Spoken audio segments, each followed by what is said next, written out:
అందరికీ నమస్కారం. మొట్టమొదటగా నెల్లూరు రూరల్ నియోజకవర్గం కనుపర్తిపాడు దళితవాడ ప్రజలందరికీ మనస్ఫూర్తిగా నేను క్షమాపణ చెప్తున్నాను.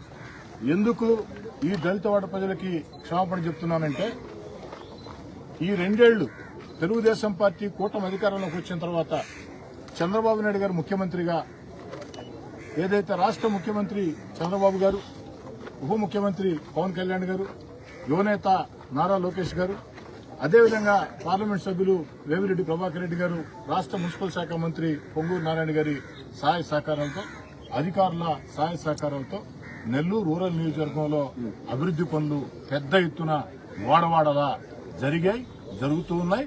ఇంకా కొన్ని టెండర్లు ఇచ్చి ఉన్నారు. ఎంత పెద్ద ఎత్తున నెల్లూరు రూరల్ నియోజకవర్గంలో ప్రతి ప్రాంతంలో కూడా అభివృద్ది పనులకి శ్రీకారం చుట్టాం. కొన్ని పూర్తి చేశాం, కొన్ని జరుగుతున్నాయి. కానీ కనుపర్తిపాడు దళితవాడకి ఈ 2 సంవత్సరాల్లో ఒక్క రూపాయి కూడా ఖర్చు పెట్టలేదు. ఏదైతే సమన్వయ లోపం, సరైనటువంటి సమాచారం లేని దానివల్ల ఈ ప్రాంతంలో నిర్లక్ష్యానికి గురైంది అన్నమాట వాస్తవం. నన్ను ప్రశ్నించవచ్చు అన్న కార్యక్రమానికి పిలుపునిచ్చినప్పుడు, ఆ నన్ను ప్రశ్నించవచ్చు అన్న కార్యక్రమంలో ఈ ప్రాంతవాసులు నేరుగా నాకే ఫోన్ చేసి ప్రశ్నించారు. నేను ఆశ్చర్యపోయాను.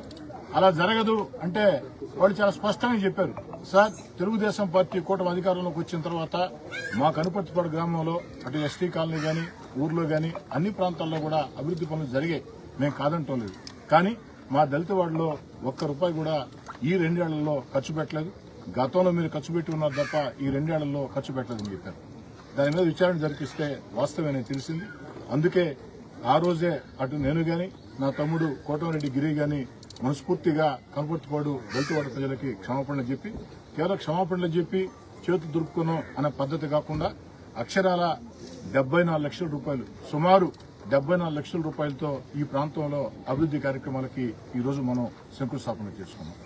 ఈ చేసుకున్నటువంటి అభివృద్ది పనులన్నీ కూడా ఖచ్చితంగా 60 రోజుల్లో పూర్తి చేసి ప్రజలకి అంకితం చేస్తామని చెప్పని కూడా అధికారుల ఏదైతే హామీ మేరకి మాట ఇస్తూ ఉన్నా.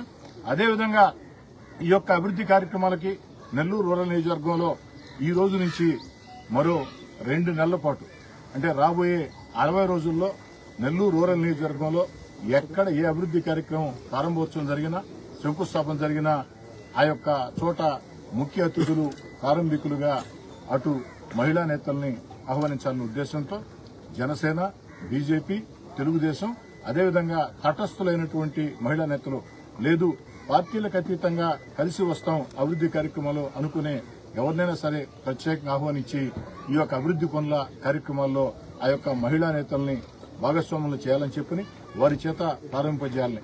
ఎందుకని చెప్తున్నానంటే, ఈ రోజు రాబోయే రోజుల్లో అన్ని రకాల కూడా రాజకీయంగా కూడా అటు భారత ప్రధాని నరేంద్ర మోడీ గారు కావచ్చు, ఏదైతే ఆ మహిళా రిజర్వేషన్లన్నీ కూడా రాబోయే రోజుల్లో ఖచ్చితంగా అమలవుతాయని చెప్పిన నమ్మకం నాకుంది.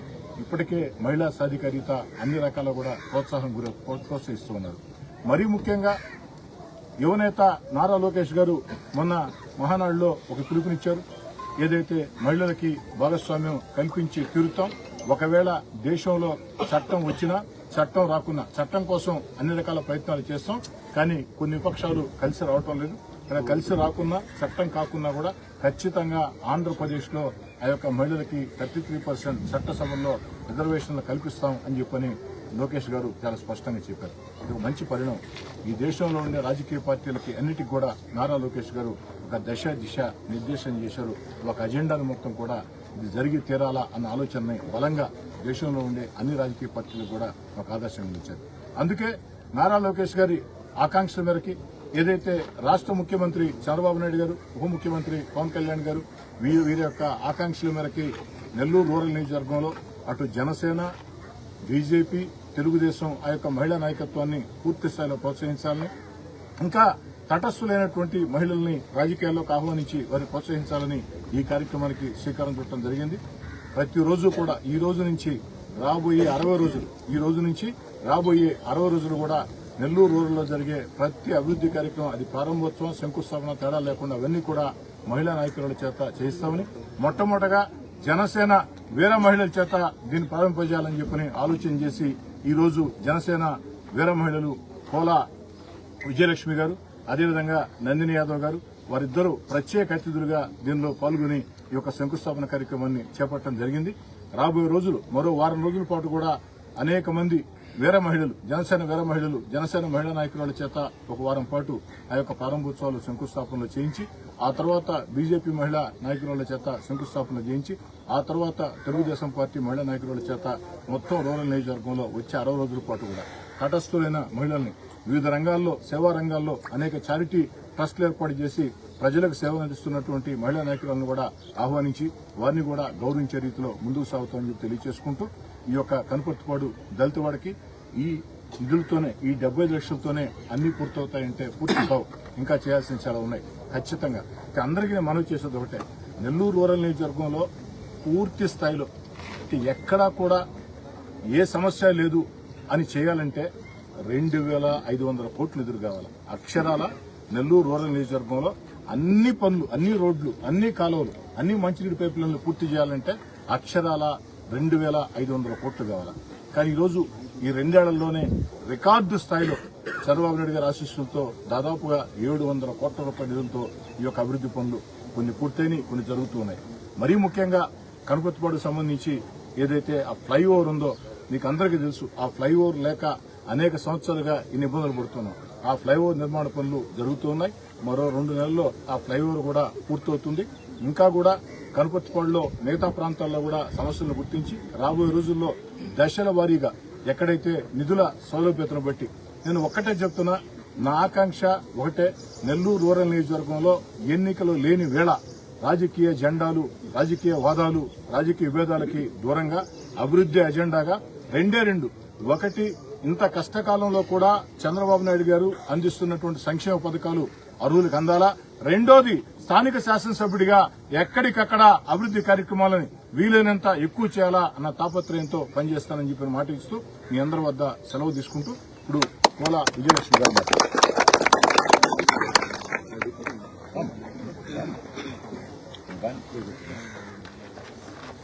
అందరికీ నమస్కారం. నా పేరు కోలా విజయలక్ష్మి, జనసేన పార్టీ రీజనల్ కోఆర్డినేటర్ని. ముందుగా రూరల్ శాసనసభ్యులైనటువంటి గౌరవనీయులు శ్రీ శ్రీధర్ అన్న గారికి, అలాగే రాష్ట్ర నాయకులు గిరిధర్ రెడ్డి గారికి, కూటమి నాయకులు, ముఖ్యంగా మీడియా మిత్రులకు అందరికీ నా నమస్కారాలు. ఈరోజు నేను ఇంతమంది ముందు మాట్లాడుతున్నానంటే పవన్ కళ్యాణ్ గారు ఇచ్చిన గుర్తింపు, నేనున్నానన్న భరోసా, అదే తరహాలో లోకేష్ గారి ఆదేశాల మేరకు రూరల్ నియోజకవర్గంలో 100 మందిని మహిళలను తీర్చిదిద్ది వాళ్ళకు రాజకీయ బాధ్యతలు అప్పచెప్తానని చెప్పిన శ్రీధరన్న గారికి మా మహిళలందరి తరఫున అభినందనలు తెలుపుతున్నాను. రూరల్ కూటమి ప్రభుత్వం వచ్చినప్పటి నుంచి రూరల్లో ఎన్నో అభివృద్ధి కార్యక్రమాలు చేపట్టారు.